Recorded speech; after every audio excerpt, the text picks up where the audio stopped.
The first month I worked at Finchfur, Miles figured out I could write. It started with a chalkboard line for the Friday special, then a rewrite of the cocktail blurbs so they sounded less like a dare and more like an invitation. Soon, I was ghostwriting the whole menu. Whenever I asked to put my initials at the bottom, just a tiny CW. Miles laughed and tapped the board with the felt eraser. We don't do solo credits in hospitality. It's a team sport. If I pressed, he'd add, don't take it personally, stretching the word like taffy until it lost meaning. In the WhatsApp group, he christened me Clipboard, shorthand for the person who knew where the paring knives and schedule swap requests lived. He said the nickname with a grin that asked me to agree it was funny. His favorites, Jax from Barback and Tori from Marketing, echo laughed in stereo and filmed everything on their phones, little montages of night prep, Jax's bottle flips, Miles popping up behind me to steal the pen from my ear. The place smelled like citrus cleaner and fryer oil. The ice machine rattled like a migraine. The rooftop bar above us was technically a different business, but owned by the same group, so the bass from their DJ leaked through our ceiling tiles and made the wine glasses tremble. When the owner approved a staff party on that rooftop to celebrate the menu relaunch, Miles made a speech about culture and said he'd MC, light, fun, nothing formal. He promised there would be a friendly roast, because every family needs one. I told myself eyebrows were a form of punctuation, and tried not to let mine climb off my face. I kept doing the work, I kept my own notes, and, almost without deciding, I started keeping screenshots like I was stashing rainwater for a dry season. The rooftop felt like it belonged in a better version of our city, the view that forgave everything below. You could smell gin blossom from the cut citrus and the ghost of rosemary from whatever the kitchen grilled at lunch. String lights in big glass bulbs sagged between poles, bright enough to show everyone's teeth when they laughed. Miles wore a navy camp shirt open at the throat, a headset mic like he was running a concert. He opened with, "Give it up for Clipboard," and asked who had ever dated a spreadsheet. People laughed because microphones give permission. Jax and Tori flanked the low platform, filming in portrait and landscape, like they were collecting different species of humiliation. Miles mimed me, measuring table distances with a ruler. We cannot let the salt live within 3 inches of the pepper. She'll know. Laughter again, the safe kind that asks nothing of you except to be in the majority. I smiled the smile that says, I see you seeing me, and took a sip of something that tasted like lime popsicles. Later, he launched into a story about me rehearsing how to ask for a raise, complete with a little stage-whispered script, where I said, pretty please. I could feel my cheeks radiate heat, the way you can feel a burner that isn't red anymore. Just jokes, he said to the crowd, like a lifeguard blowing a whistle to make sure everyone kept splashing in the same direction. At 11:23 p.m., to a recorded drum roll, he presented a Culture Award, which was a plastic ruler, with my name written in dry erase marker. The phones found me again.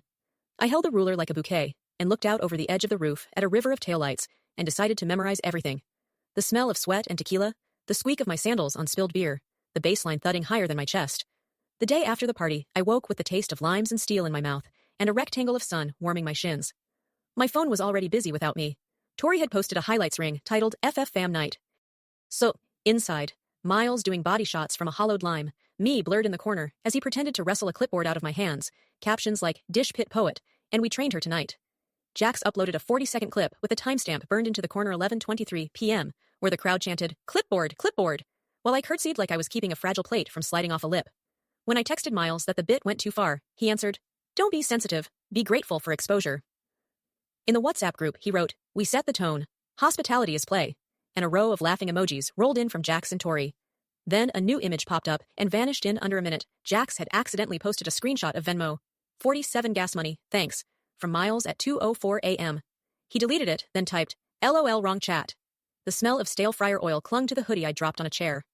I stood in my kitchen, reading and rereading, while the coffee machine made a sound like a small animal trying to get free. The part that stuck wasn't the ruler or the chat. It was how sure he was I'd agree the joke made me bigger, not smaller. Like the stage he'd built for himself came with room for my gratitude. Evidence doesn't always require effort. Sometimes it arrives like a delivery you forgot you ordered. Priya from the bar texted me a question about kegs, and then, in a separate bubble, Are you okay? I told her fine. Then immediately told her not fine at all. She said, Come to the office. The office smelled like toner and citrus wipes. Priya had the WhatsApp group up on the desktop app and clicked the 3 dots to export chat. Screenshots are game, but exports don't cut off bubbles, she said, eyes not leaving the screen. She included media and stuffed the whole thing into a zip file named Culture Minute. Zip like a person who has done this before, without telling anyone. Then she opened another window, the security company's portal for our CCTV. We're not supposed to use this unless there's a count issue, she said, and clicked anyway. The camera over the office desk had caught the 2 a.m. cash out. There was Miles, alone, sliding the tip pool envelope toward himself, peeling off a neat fan of bills and tucking them into the front pocket of his backpack like the money wanted to live there. When he checked his phone, I paused the clip and zoomed. The lock screen showed the WhatsApp icon and 5 fresh notifications. The content wasn't visible, but I didn't need it to be. Priya transferred the clips to a flash drive, then handed me the drive and the exported chat on my phone with a care that felt like a new kind of friendship. "You never got this from me," she said, "and we never had this conversation in this room." I made coffee strong enough to chew, printed log sheets until the printer burped, and put everything into a boring manila folder. A dramatic binder would have been more satisfying, but this was a moment for dull edges. I called the regional HR rep, a woman named Dana I'd only met over an onboarding screen, and asked for 10 minutes. She gave me 30. I walked in smelling like lemon soap and adrenaline. "No adjectives," she said when I started to explain. "Just sequence." So I gave her the WhatsApp export, the Instagram highlights screen record, and the CCTV clip. I numbered things. I included the schedule, where I'd pitched a staff appreciation night 2 months ago, and the budget request, where I asked for a tiny stipend to cover design time for the new menu. She wrote as I talked, her pen a metronome. When I finished, she looked up and asked what outcome I wanted. The question felt like someone opening a door in a room I thought only had windows. "No public shaming," I said. "Just truth in the same room where the lie landed." She nodded. "We can do a pre-shift culture minute on Friday. We'll invite the owner and payroll. We'll remind everyone recording coworkers for jokes violates policy, and we'll audit the tip box." She asked if I wanted to be in the room. I said I would be anyway. Friday was my closing line cook shift. On the way out, she said, "Bring the folder. Leave your opinions at home." Her smile was small and not unkind. "They won't fit in the folder." The rest of the week looked normal on paper, and like a trap being built from the outside in real life. I prepped mirepoix, rewrote a sentence about a smoky mezcal, and scheduled a dish pit deep clean. Dana emailed the owner, Leo, whose reply came back in 6 minutes. "Yes. Fix culture, loop payroll." The subject line, Friday Culture Minute, calmed me more than chamomile ever had. Marcus, the AV lead the group shared between venues, met me at the restaurant that afternoon and tested the projector we used for wine classes. The fan set up a thin white noise that made everything else sound like a thought I could almost hear. We put the old screen on the back wall, right where Miles liked to stand when he gave pep talks. I asked if we could run the clip in grayscale to keep the focus on the actions. He said yes, and that he'd lower the volume on the WhatsApp notification pings so people wouldn't laugh at the sound itself. I wrote a 4-line intro for Dana dates, sources, policies, the phrase "no editorializing," and printed it in a legible font. I did not tell anyone else. Pulling allies into secret keeps is how the last party had been built. At closing on Thursday, I walked the deposit to the safe with another manager, then stood by the back door listening to the coolers breathe. The building had its own lungs. When the last compressor exhaled, I knew I could sleep. I went home and slept like stone. Friday's pre-shift smelled like citrus cleaner, and yesterday's garlic. Everyone was there because payroll had asked nicely, which, in restaurant language, means required without paper. Dana stood beside the screen, holding my precise little script. "We're going to start with a culture minute," she said. "This is about contribution, consent, and cash." She clicked. The WhatsApp scroll began, gray bubbles on gray background, the usernames clear and white. Miles, "We trained her tonight." Jax, 14 crying laughing faces. Tori, "Content is king." My DM thread appeared next. Miles, "Be grateful for exposure." Then came the screen recording of the public Instagram highlights, the crowd chant audible under the night wind. After that, the CCTV overlay, the office camera angle, the timestamp bright like a minor sun, Miles pulling the tip envelope, peeling bills, tucking them into the backpack pocket. Nobody made a sound. Even the ice machine seemed to wait. Miles tried for a laugh, a single breath that wanted company and didn't get it. "This looks doctored," he said. Marcus froze the frame that showed him texting while folding cash.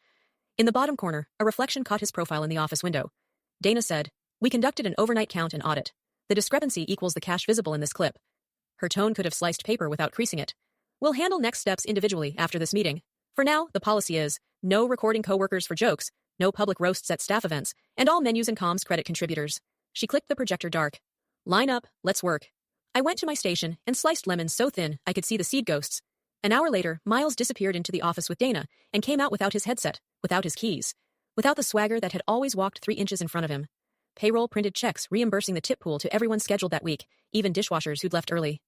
Jax and Tori had their comp privileges suspended for a month and signed a note about consent around recording coworkers. The owner posted the new policy in the break room, a locked steel drop box for tips with an audit sheet everyone signed at the end of the night, and a commitment line at the bottom of every pre-shift agenda. Name the work. Keep jokes off the clock. A different manager ran the evening meeting. He credited me for the new copy on the mezcal flight, and Priya for the menu layout. And the words did not hurt anyone. Miles came through the kitchen just before service to collect whatever you collect when you stop being in charge. He paused at my station. "Come on, clipboard," he said, small smile like a pilot light. "You know I made the place fun." I wiped lemon oil off my fingers, which was harder than you think, and said, "Fun, you have to survive, isn't fun." He started to reply, then looked past me to the screen, still rolled down, and left. Restaurants are resilient ecosystems. You trim the rot, and the basil still smells like basil. In the weeks after, we had fewer shows and more service. A couple regulars asked where the funny manager went, We told them he'd moved on. The owner came by more, and not to court investors at the rooftop. He stood by the dish pit and asked about sprayers.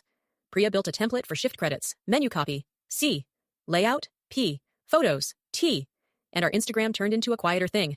Hands on cutting boards, the lace of steam above a bowl, new hire headshots with actual names. A new barback lasted because nobody filmed him fumbling the ice scoop. Tori learned she could make beautiful posts that didn't require anyone's humiliation to carry them. Dana sent a follow-up note saying the tip audit would remain in place even after people forgot why we started it. On a slow Tuesday, the rooftop manager wandered down to say the DJ complained our pre-shift seemed heavy. I told him heavy is how metal stops a door from slamming shut on your fingers. He laughed, then saw I wasn't joking and stopped. At home, when I washed my hoodie, the fryer smell finally let go. My hand still carried lemon, a cleaner scent layered over whatever came before. You cannot edit the past, Dana had said. You can only control who gets the microphone next. I took the chalk and wrote the week's features, and then, very small, the initials she told me to add. CW. The board didn't wobble. The line cooks didn't smile in any way that hurt. It felt like the building had exhaled. The first Friday without Miles, a driver lugged in a case of produce and asked if the comedian boss was around to sign. Different comedian tonight, I said, signing in a hand steadier than I'd expected. Later, as I was shelving lemons in a neat yellow wall, Miles appeared in the doorway, not quite stepping inside. He held his hands up like a person approaching a stray cat. You satisfied? He asked. The kitchen hummed. Hood fans, soft knife hits, a low conversation between grill and pan. My apron string cut a rough groove into my waist. The back hallway smelled like bleach because someone had actually mopped. I looked at the stack of citrus and thought of the first night I tasted lime and steel at once. He wanted me to bargain with myself, to admit the method mattered more than the result, so he could keep the stage in his pocket even without a mic. I wasn't going to do that math for him. You took the laughs, I said, and the cash. I kept the receipts. He opened his mouth to argue, then closed it. I lifted the last lemon to the top shelf and let the yellow wall stand between us like a solved equation. I don't bus egos, I added, a sentence shaped to fit in the space the ruler used to occupy. He held my eyes like a dare, and then looked away first. The door sighed on its hinge. The line called corner, and I moved, lighter,